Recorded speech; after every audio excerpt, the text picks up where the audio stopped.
मैं आशीष गुप्ता अपने सभी छोटे बड़े भाइयों बहनों का इजी स्टैटिक जी के परिवार में अभिनंदन करता हूं, स्वागत करता हूं। इस वीडियो में आप नेपाल के बारे में कुछ रोचक एवं परीक्षा उपयोगी दोनों प्रकार की जानकारियों को प्राप्त करेंगे। तो वीडियो में अंत तक बने रहिएगा और वीडियो कैसा लगा कमेंट बॉक्स में हमें ज़रूर बताइएगा। आपका छोटा सा मार्गदर्शन हमारे लिए काफ़ी उपयोगी होगा। ये हमारी वर्ल्ड मैप सीरीज का 7वां वीडियो है जिसमें हम नेपाल के बारे में स्टडी करेंगे, समझेंगे। देखिए, नेपाल की पहले हम लोकेशन समझ लेते हैं। नेपाल भारत जो हमारा जो देश है उसके उत्तर दिशा में आपको जो ये कंट्री दिख रही है ये नेपाल है। उत्तर दिशा में हिमालय के पास में स्थित एक छोटा सा देश है। इसे लैंडलॉक कंट्री भी कहते हैं और इसे बफर कंट्री भी कहते हैं। अब इसे लैंडलॉक कंट्री क्यों कहते हैं, बफर कंट्री क्यों कहते हैं, सारा कुछ समझेंगे। तो इसकी लोकेशन सभी को क्लियर हो गई कि इसकी लोकेशन जो है वो चाइना और इंडिया के बीच में है। ये इसका सिंबल है, फ्लैग है, जो राष्ट्रीय झंडा होता है, ये झंडा है नेपाल का। नेपाल कहते हैं नेपाल कभी इंडिपेंडेंस डे क्यों नहीं मनाता, तो नेपाल इंडिपेंडेंस डे इसलिए स्वतंत्रता दिवस अपना कोई डे स्वतंत्रता दिवस के रूप में इसलिए नहीं मनाता है क्योंकि अतीत में कभी जो नेपाल है वो किसी का गुलाम हुआ ही नहीं। वो नेपाल राष्ट्र जो है किसी अन्य राष्ट्र का आज तक गुलाम नहीं बना, इसीलिए ये कोई भी स्वतंत्रता दिवस नहीं मनाता है। देखिए, जो ये नेपाल है, नेपाल चूँकि हमारा पड़ोसी देश है तो हमारे देश की जो देवनागरी लिपि है वो नेपाल में भी यूज होती है। नेपाल में देवनागरी लिपि का प्रयोग ऑफिशियल रूप में होता है। एक तो उसकी नेपाली भाषा हो गई और दूसरी हिंदी भाषा भी वहाँ पे यूज होती है, देवनागरी लिपि का प्रयोग होता है। जो नेपाल का टाइम जोन है, चूँकि हर देश का टाइम जोन होता है, मतलब समय निर्धारण की एक रेखा होती है, तो हर देश का जो समय निर्धारण होता है वो जीएमटी के अनुसार होता है। जीएमटी मतलब होता है प्रधान मध्याह्न रेखा। उसको हमने आपको वर्ल्ड मैप में स्टार्टिंग में बताया है क्या होता है, तो उसके अनुसार होता है। लेकिन नेपाल एक ऐसी कंट्री है जिसका जो समय निर्धारण है वो जीएमटी के अनुसार ना हो करके यहाँ पे स्थित जो एवरेस्ट पर्वत है, माउंटेन जो है एवरेस्ट, उसके आधार पे यहाँ का समय निर्धारण होता है। ये सब देशों से इसका समय निर्धारण अलग है, ये इसकी एक खासियत है। अच्छा, नेपाल को लैंडलॉक कंट्री क्यों कहते हैं, स्थलबद्ध देश। लैंडलॉक का मतलब होता है स्थलबद्ध देश।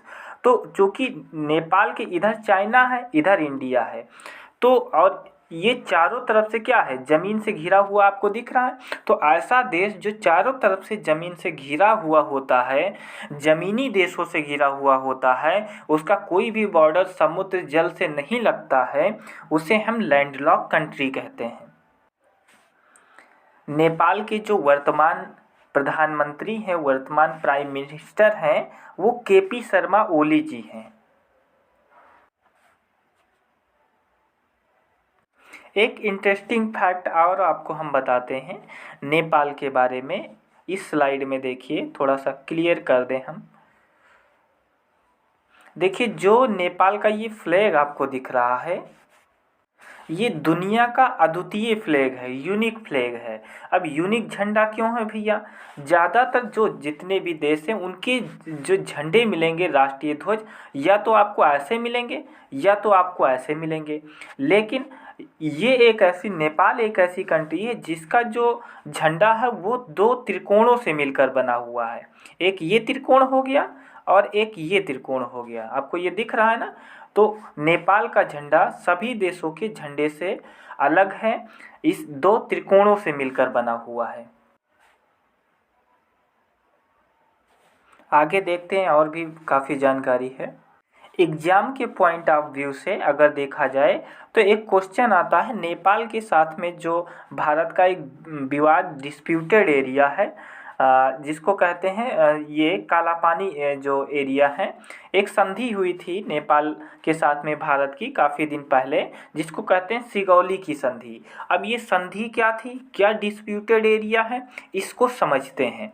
देखिए आपको यहाँ एक नदी दिख रही है जिसको कहते हैं काली नदी। ये थोड़ा सा ये आपको दिख रही होगी, ये काली नदी है।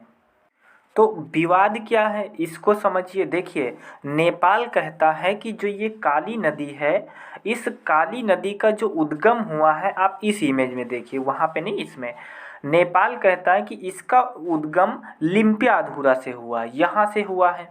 लेकिन भारत कहता है कि नहीं, इसका जो उद्गम है वो काला पानी से यहाँ से हुआ है। तो अगर इसको हम मान लें कि लिम्पियाधुरा से हुआ है, तो जो ये एरिया है इतना, ये एरिया ये चला जाएगा नेपाल में। अगर हम माने कि नहीं भैया, भारत कहता है कि इसका जो उद्गम हुआ है वो काला पानी से हुआ है, तो काला पानी से जब होगा तो ये जो एरिया इतनी है ये आ जाएगी इंडिया में, और ये इंडिया में है इस समय।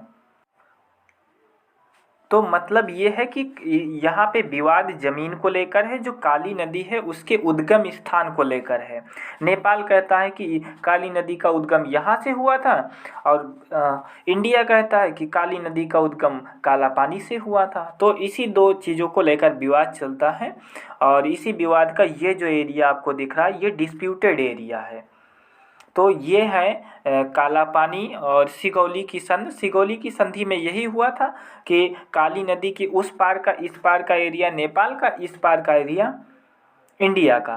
अब काली नदी के उद्गम को लेकर यहाँ पे सस्पेंशन है, इसीलिए ये विवाद है। यहाँ पे आपको नेपाल कंट्री दिख रही होगी, ये नेपाल का मैप है जो हमने ऐड किया है। देखिए नेपाल का एक महत्वपूर्ण चीज़ ये भी है कि नेपाल का जो राष्ट्रीय पशु है वो गाय है, क्योंकि यहाँ पे 88% लगभग 88% या 80% जो जनसंख्या है यहाँ की वो हिंदू है नेपाल की, इसीलिए यहाँ पे जो इसका राष्ट्रीय पशु है वो गाय है।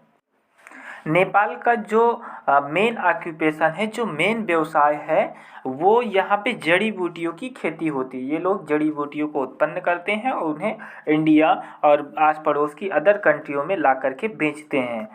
इसके इस एरिया में, जो ये एरिया है, इसी एरिया में सिर्फ खेती होती, जो भारत की तरफ एरिया है इसी में खेती होती। बाकी जो एरिया है नेपाल का वो सब पहाड़ी है। इधर जितना भी दिख रहा है ये सारा पहाड़ी है।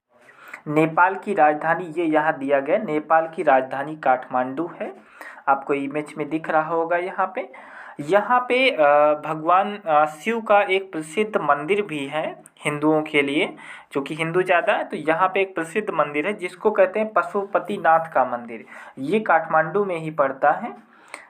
ये मंदिर यहाँ पे स्थित है, नेपाल की जो राजधानी है काठमांडू, वहाँ पे। नेपाल के साथ में भारत के 5 राज्यों का बॉर्डर सटता है। 5 राज्य ऐसे हैं भारत के जिनका बॉर्डर नेपाल के साथ लगता है। पहला स्टेट आता है उत्तराखंड, दूसरा अपना उत्तर प्रदेश आता है उत्तर में ही बिहार का बॉर्डर भी सटता है, और पूरब में सिक्किम का बॉर्डर सटता है, और उसी के पास में थोड़ा सा पश्चिम बंगाल का हिस्सा भी नेपाल से जुड़ा हुआ है। नेपाल, ये देखिए लिखा है, नेपाल की जो 88% जनसंख्या है वो हिंदू है। नेपाल में बिजली उत्पादन का जो सबसे प्रमुख साधन है वो, चूँकि यहाँ पे कई नदियाँ निकली हुई हैं, तो यहाँ पे हाइड्रो इलेक्ट्रिसिटी उत्पन्न की जाती, मतलब जल को बांध के द्वारा रोक के और उससे विद्युत उत्पन्न किया जाता है। यहाँ से कुछ प्रमुख नदियाँ निकलती हैं जो आगे चल के भारत में आती हैं, जैसे यहाँ कर्णाली नदी है, ये निकली हुई है। दूसरी गंडक नदी, ये देखिए गंडक नदी है, और ये कोसी नदी है। कोसी नदी जिसे बिहार का शोक कहा जाता है, ये नदियाँ नेपाल से होकर के भारत में एंट्री लेती हैं। दुनिया की जो सबसे ऊंची चोटी है माउंट एवरेस्ट, वो यहीं पे है, ये यहाँ पे है माउंट एवरेस्ट। और एक यहाँ चोटी है अन्नपूर्णा चोटी, ये भी नेपाल में ही पड़ती है। तो ये नेपाल का थोड़ा सा जियोग्राफिकल वो था नॉलेज। नेपाल से संबंधित एक इंटरेस्टिंग फैक्ट ये भी है कि अगर नेपाल के मैप को हम 90 डिग्री घुमा दें, ये मैप अगर ऐसे हम 90 डिग्री घुमा दें तो जो इसका मैप है वो पुर्तगाल के मैप के जैसा दिखता है। तो आशा करते हैं ये जानकारी आपको अच्छी लगी होगी, वीडियो आपको अच्छा लगा होगा। मिलते हैं किसी नेक्स्ट वीडियो पे, तब तक के लिए जय हिंद जय भारत।